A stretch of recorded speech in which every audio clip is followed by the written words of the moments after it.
Hey guys, good morning. Welcome back to our channel. তো এখন বাজে 10:30, আমি উঠে গেছি 10টায়। এখন করছি হচ্ছে ব্রেকফাস্ট হচ্ছে এগ পোচ আর ব্রাউন ব্রেড। তো এইটা খাবো। আর ও এখনও ঘুম থেকে ওঠেনি। ও ঘুম থেকে উঠলে ওকেও যা যা ও খায় সেগুলো দেবো, বাট তার আগে আমি এটা খেয়ে ওষুধটা খাই। আর কালকের আই থিঙ্ক ব্লগটা শেষ করা হয়নি, যাই হোক কালকে ভালোই হয়েছিল। আমরা একটা মুভি দেখলাম বিরিয়ানিটা খেতে খেতে, তারপরে গিয়ে ঘুমিয়ে পড়েছি। তো চলো এখন এটা খেয়ে নিই, খেয়ে তারপরে তোমাদের সাথে আবার কথা বলছি। কি বলছিস? বলছে আমার বাচ্চা হলে এত বড় কালো টিপ লাগাবো আর কেউ নজরই দেবে না, সব নজর ওই টিপে চলে যাবে, এত বড় পড়াবো। প্রথম তো কিছু বলতে পারবে না, যখন তুই বাচ্চাকে পড়াবি আমি তোকে পড়াবো। আমি তোকেও পড়াবো, তোকেও তো নজর যেতে কেউ না দেয়, তোকে আর তোর ছেলে বা মেয়েকে পড়াবো। আমার বাচ্চাকে যদি ওরকম পড়াস তোকেও পড়াবো। এখন তো আমাদের ব্রেকফাস্ট অনেক আগে, আমার তো হয়েই গেছে। এই তো অনেক লেট উঠেছে আজকে, তারপরে ব্রেকফাস্ট করেছে। আর আমরা খুব এইটা খাই, খুব ভালো লাগে এই ছুপা ছুপসের এই টক এই জিনিসগুলো খুব ভালো লাগে। আর এই জিবলি চলেই যাচ্ছে। জিবলি করিনি, তোকে জিটিএস স্টাইল হিরো বানিয়ে দিয়েছি। তাই এই হিরো আমার বাচ্চাকে খেতে দেব না। কি বলে আমি খাচ্ছি কিন্তু ওকে খেতে দেব। কি হিপোক্রিট দেখেছো? নিজে আবি যাবি সব কে যাবে, এখন তো আমি প্রেগন্যান্ট। আর ওর বাচ্চাকে খেতে দেবে না। তুই দেবি খেতে? তাহলে তুইও খাবি না। এটা খাচ্ছিস যে এটাই তো তোর বাচ্চা খেয়ে নেবে। এখন খাক, পরে আর দেব না। মানে কতটা হিপোক্রিট ভাই তুই। সকালবেলা উঠে ওয়াই খাচ্ছে। সকালবেলা উঠি এ দেখো আমাকে বলে এখন নিজে খাচ্ছে। আসলিয়াত এবার রেখে দিল। কি হলো? আমি তো বলছিলাম আমার বাচ্চাকে দেবো না। মানে তুই খাবি এগুলো অ্যাজ আ পেরেন্ট? তোর মতো তুই যেরকম ছোটবেলায় কোল্ড ড্রিঙ্ক খেতি, ওরকম কোল্ড ড্রিঙ্ক খাওয়াবি? দেখো এইটা কিন্তু ওই খাচ্ছে, আমি না। কি এ মৃত্যু? আমি খাই এগুলো বেশি না, তুই খাস কোনটা? এইটা। এটা আমার ভালো লাগে। ও তো একটু বড় লোক, বাবা এটা খেতে ভালো লাগে না। আমি লোক ক্যান্ডি। তাও তো কতদিন খাই না, এ খেতেই দেয় না। তো ওগুলোতে পিক প্যাক থাকে, ভেজ না। জানো যেগুলো ভেজ ও খায় না। ওকে আমি বলেছি জানো তো। না ওখানে বলেছিল যেগুলো ভেজ তুই খাস না, যেগুলো পিক প্যাড ওগুলোই তোর ভালো লাগে। আচ্ছা ঠিক আছে, দেখ। আর পিক প্যাড আমার বাইটা দে। এই মুহূর্তে তোমরা কমেন্টে জানিও তো খাওয়া উচিত কিনা। আরে বাবারে।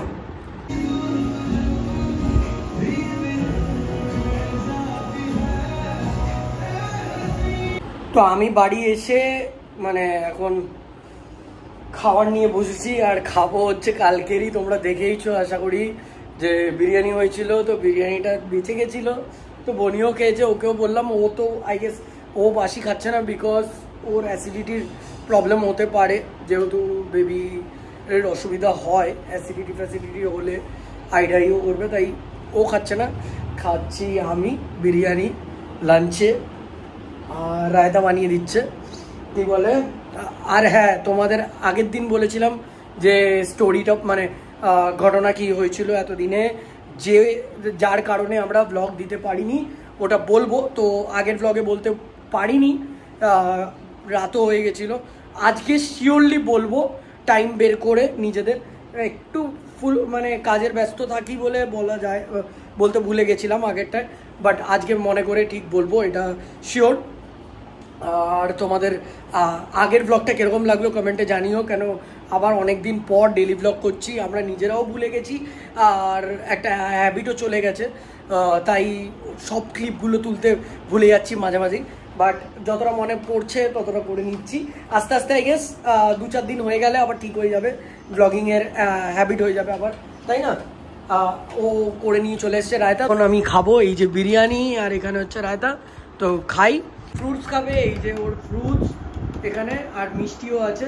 তুই লেবু টেবু খাবি না? এটা লেবু নিয়ে নে। কি বলছিস? হ্যাঁ আর বড় রাজা, আরে বাবা, ওই জন্যই তুই রাজা না, ওই জন্য নিজেরটাই ধরছিস। বললাম তো রাজাটা কে জানিস তো? তোর ভেতরে যে আছে, রাজা বা রানী, ঠিক আছে? তুই রাজাও না রানীও না, তুই একটা জমিদার। अच्छे से खाओ, आज बहुत काम कर लिए, इसलिए तुम्हारे लिए ये तुम्हारे लिए क्या बोले गिफ्ट में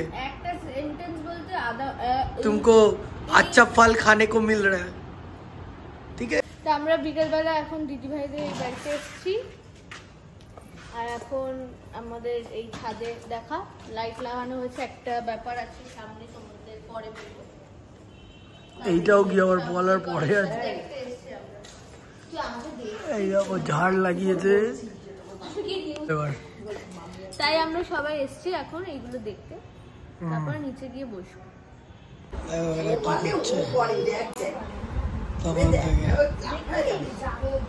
বেবি খেলবে তোর সাথে,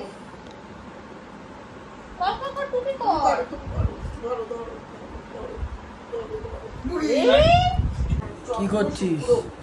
কোন কফি খেলাম, বানিয়ালো দেখালিও না, তুই দেখা না। সব আমি দেখাবো, আমার একই অসুবিধা হচ্ছে। আর বাড়ি গিয়ে তোমাদের আজকে বলবো, ঠিক বলবো তো?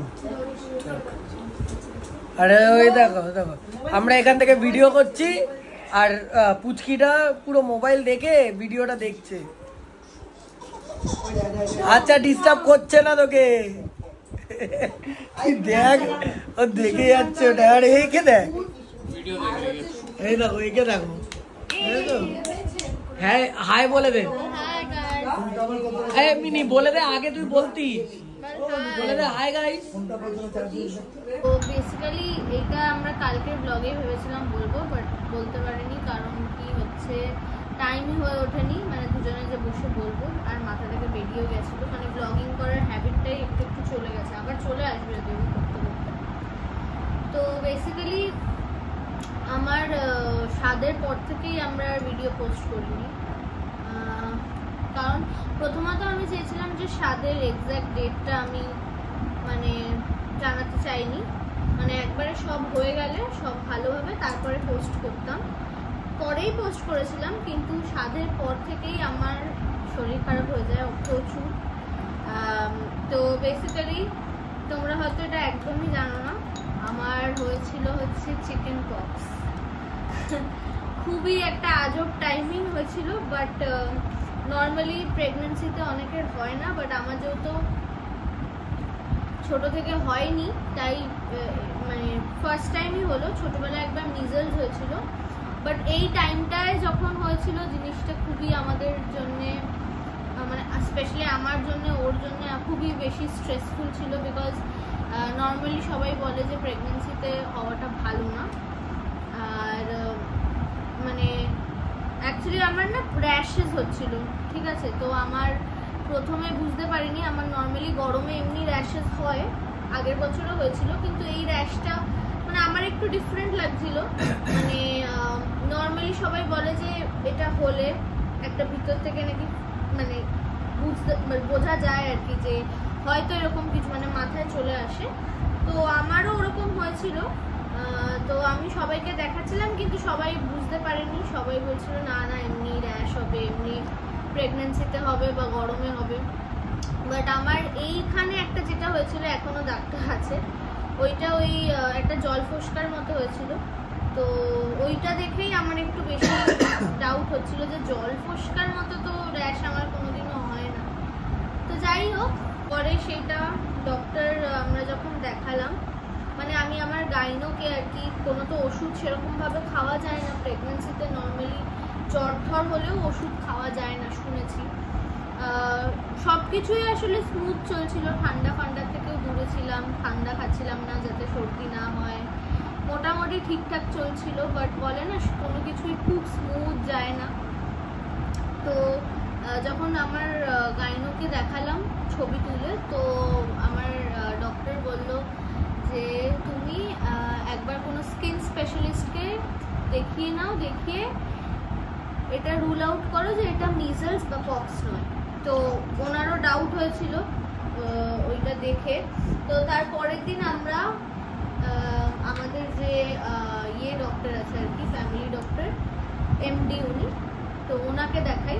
উনিও দেখে বলেছিল হ্যাঁ এটা হতে পারে, সেটাই মানে যেটা তোমরা ভাবছো। বাট উনিও একটু ভয় পেয়েছিল, বিকজ নর্মালি আমিও সার্চ করেছিলাম প্রেগনেন্সির ফার্স্ট 3 মান্থসে হলে তো খুবই রিস্কি হয়। হ্যাঁ, তো প্রেগনেন্সির ফার্স্ট 3 মান্থস শুনেছি খুবই এটা হলে রিস্কি হয়। আমার হয়েছিল আর কি 7th মান্থে, মানে 7 মান্থেই হয়েছে আর কি, হয়েছিল।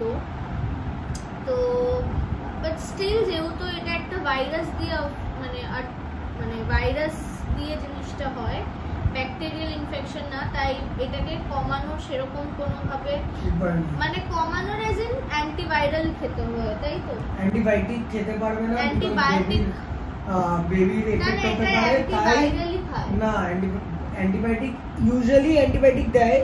বাট ও যেহেতু প্রেগনেন্টদের অ্যান্টিবায়োটিক দিতে পারে না, জাস্ট বিকজ কি বেবিদের কিছু প্রবলেম আসতে পারে পরে, তাই অ্যান্টিভাইরাল দেয়, যেটা কি পাওয়ারটা কম আর প্রিভেন্ট মানে কি বলে এটাকে, ভাইরাসটাকে তাড়াতাড়ি মানে কম করে না, আস্তে আস্তে করে। তখনও সেদিন যখন ডক্টর দেখাচ্ছিলাম তখনও অতটা হয়নি। বিকেলে আমাদের এখানে একটা স্কিনের ডক্টর বসায়, তো ওনাকেই দেখাতে হয়েছে, কারণ নর্মালি অন্য ডক্টররা আমাকে ওষুধ দেবে না, কারণ আমি প্রেগনেন্ট। তো ওনার কাছে যাওয়াতে উনি একটা 2টো লোশন আর একটা অ্যান্টিভাইরাল ওষুধ দিয়েছিল, যেটা আমাকে 5টা দিনে খেতে হতো, 3 ঘন্টার গ্যাপে, 7 দিনের জন্য। ওটা একটা অ্যান্টিভাইরাল। তো যখন আমি প্রথম দিন খেয়েছিলাম অতটা বেরোয়নি, বাট যখন পরের দিন ছিল, বাপরে বাপ, আমার মানে বলতে নেই। মা বলে ঠাকুরের ব্যাপার এটা, মা আমরা মানাও চালু করেছিলাম, সবটাই মেনেছি। বাট ব্যাপারটা কি, তাও ঠাকুরের ইতে মানে একটা দিনে ওর খুব অসুবিধা হয়েছিল, বাট বাদবাকি তাড়াতাড়ি মানে চলেই গেছে। আমার এত ইচিং হচ্ছিল রাত্রিবেলা, মানে আমি ঘুমাতেই পারছিলাম না, আমার ভাবলেও এখনো কেমন একটা ফিলিং হয়। মানে ওই একটা দিনই ওরকম হয়েছিল, তারপরে মায়ের দয়ায় আস্তে আস্তে জিনিসটা কমে গেছিল। বাট মানে পিঠে, বুকে, পেটে ভরে গেছিল। গালেও তোমরা হয়তো মুখেও দাগ দেখতে পাবে, 2-1টা গালেও মুখেও হয়েছিল। ইনফ্যাক্ট গলার ভিতরে ঢোক গিলতে পারছিলাম না।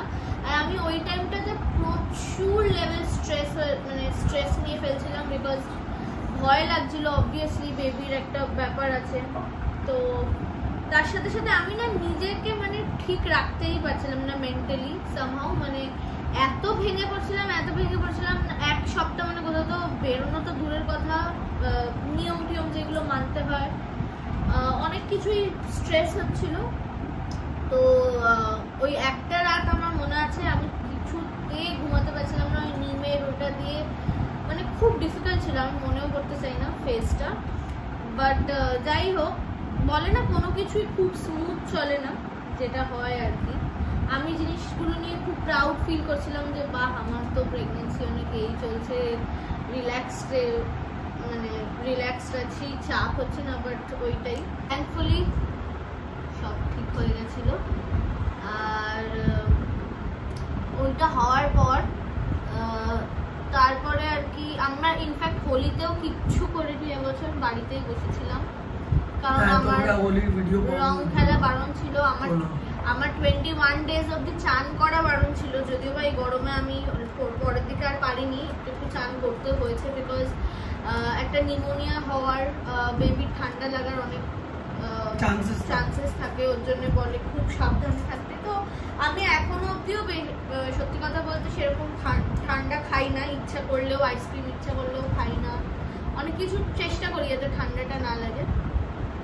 সেভাবেই চলছি। তারপরে ওরও কিন্তু শরীর মাঝখানে খুব বিগড়ে গেছিল, মানে ওর গলায় প্রায় 1 মাস হয়ে গেছে কি 1 মাসের বেশি ব্যথা, মানে ঢোক গিললে ব্যথা লাগছে।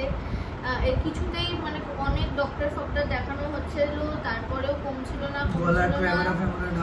ইএনটির কাছে যাওয়া হয়েছিল, ইএনটি গলায় ক্যামেরা ঢুকিয়ে দেখলো ওর কোনো দুটো লিম্ফ এরকম আছে, আমি এক্সাক্ট বলতে পারবো না বিকজ আমরা ডক্টর না।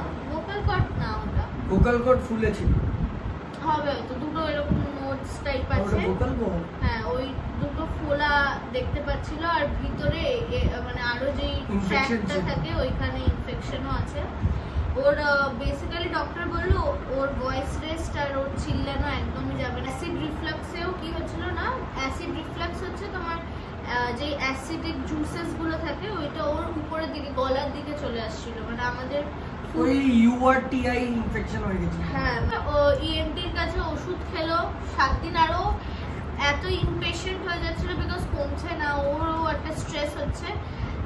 তো ওর জন্যে ইএনটির কাছে ওষুধ খাওয়ার পরেও ও বলছিল কমছে না কমছে না। আমরা তো বুঝতেই পারছিলাম না যে কিভাবে এরা আমাকে বলছিল যে তোর ভাই ব্যায়াম চলছে না, আমরা ভাবছিলাম ও মনে হয় এটা ভেবেই নিয়েছে ওর কমছে, মানে একটা হয় এটা।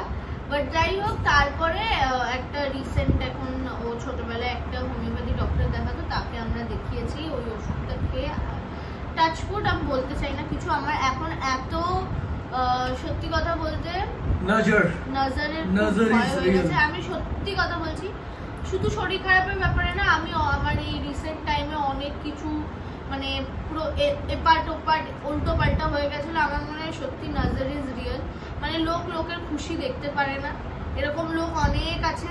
ঠিক আছে, আমি ভিউয়ার্সদের কথা বলছি না, মানে এমনি ডে টু ডে লাইফে, মানে নর্মালি তুমি রাস্তার লোকেরা দেখবে কেউ কাউ খুশি দেখতে পারে না, দেখলেই এরকম 1 কেজি করে নজর দিয়ে দেবে। তো আমি নজর জিনিসটাকে প্রচন্ড ভয় পাচ্ছি, প্রচন্ড রিসেন্টলি। তো আমি কোথাও গিয়েই এখন আর নিজের কোনো ভালাই, আমার পরিবারকে নিয়ে কোনো ভালাই বুড়াই কোনো কথাই বলি না, মানে আমি কিছু নিয়েই বলি না, বিকজ আমার লাগে এক্ষুনি বলবো, এক্ষুনি নজর দিয়ে দেবে, এক্ষুনি সব উঠে যাবে। তো যাই হোক, এখন আপাতত ওষুধ খাচ্ছে, আশা করছি ঠিক হয়ে যাবে। আর এই সবই চলছে আমাদের, চলতেই থাকে শরীর খারাপ।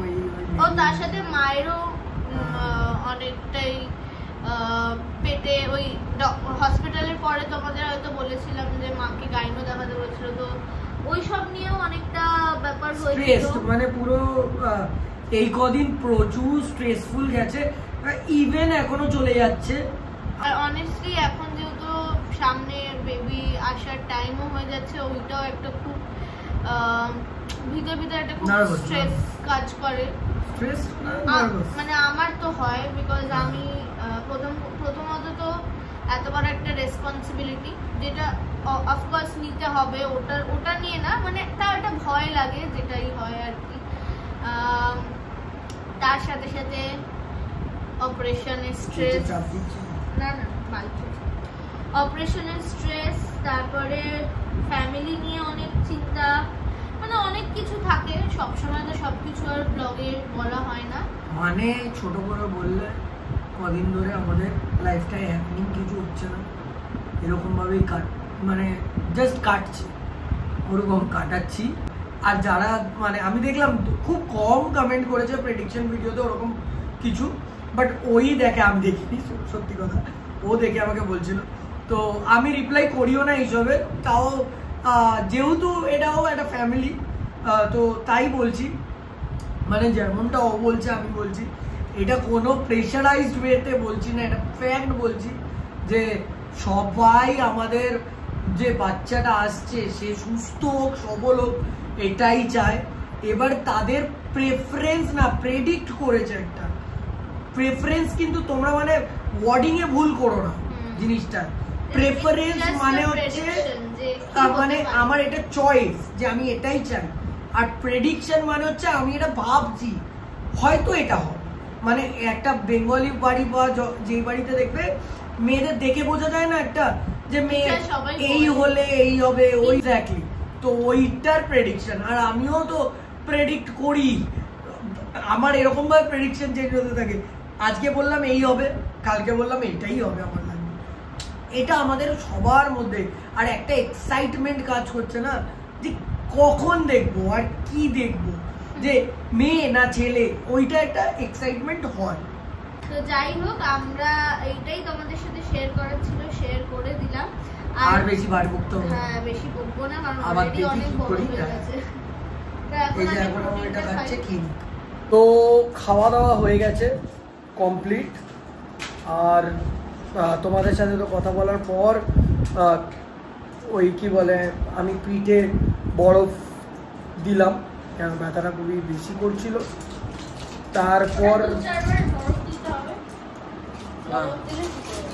তারপর খাবার দাবার খেলাম, খেয়ে আবার এখন বরফ দেবো।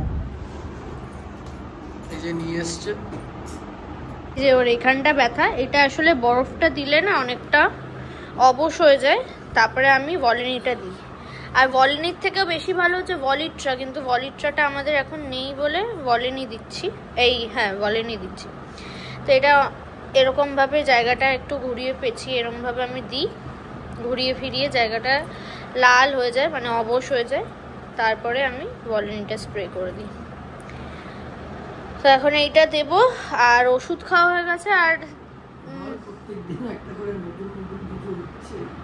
ও ঠিক হয়ে যাবে, অত পাটা ঠিক হয়েছে। হ্যাঁ যথেষ্ট জোরে জোরে করছিস, মানে ঠিকই হয়েছে। কালকে ওকে পায়ে বরফ আর এটা লাগিয়ে দিয়েছিলাম, আজকে আবার একটু পিঠে হয়েছে। আসলে আমার মনে হয় না শোয়ার দোষে হয় করে ও না, মানে জানি না, মেবি আমার পেটে যাতে পা না লাগে বা এরকম কিছু কনসিয়াসনেসের জন্য কোমরটা এদিকে আর ঘাটটা ওইদিকে নিয়ে শোয়। মানে কিভাবে তোমাদের এক্সপ্লেন করবো, একদম ট্যারা হয়ে শোয়। আমার মনে হয় ওর জন্যই ওর এই জায়গাটায় লেগেছে, মানে এখানটা বেন্ড হয়ে থাকে, তো ঘুমের দোষেই আই থিঙ্ক হয়েছে। যাই হোক ঠিক হয়ে যাবে। একটু বরফটা ওকে দিনে 2-4 বার দিতে হবে। ওটা তো খিঁচ লেগেছিল, খিঁচ লাগাটা আলাদা, খিঁচ লাগলে দম মানে নিঃশ্বাস নিলে লাগে। কালকে যদি না কমে তাহলে ইয়ে করতে হবে, মানে বুঝতে হবে এটা হয়তো লেগে গেছে। মানে একবার ফিজিওথেরাপি লোক আনতে হয়েছিল, তখন ঠিক হয়ে গেছিল। কিন্তু ওরা একটা ওই ভাইব্রেশনের একটা জিনিস আনে, যেটা দিয়ে টেনে ঠিক করে রের মতো একটা দেয়। বাট আমার মনে হচ্ছে এটা ঠিক হয়ে যাবে, দেখা যাক, পজিটিভ থাকি। কদিন ধরে হচ্ছে আমার পিঠে। তো এখন শুয়ে পড়বো। আর আগে আমি এই সাইডটা শুতাম, তোমরা হয়তো নোটিস করছো, ও এই সাইডে শুচ্ছে, আমি এই সাইডে শুচ্ছি। আসলে এই প্রেগনেন্সির পর থেকে না আমার এক্সট্রিম লেভেল গরম বেড়ে গেছে, মানে আমি গরমটা সহ্যই করতে পারি না। মানে এত কষ্ট হয়, মানে আমি সারা রাত কম্বলও গায়ে দিই না, পারলে মনে হয় যেন হাফ প্যান্ট পরে শুতে পারলে খুব ভালো হয়, এরকম একটা ব্যাপার। না এখন তো মানে সেটা বললাম আর কি বোঝানোর জন্য। এখন ওর জামা কাপড় আমার ইজিলি হয়ে যাবে। যাই হোক, তো চলো এটা দিয়ে নিই, তারপরে আমরা একটু পরে শুয়ে পড়ি।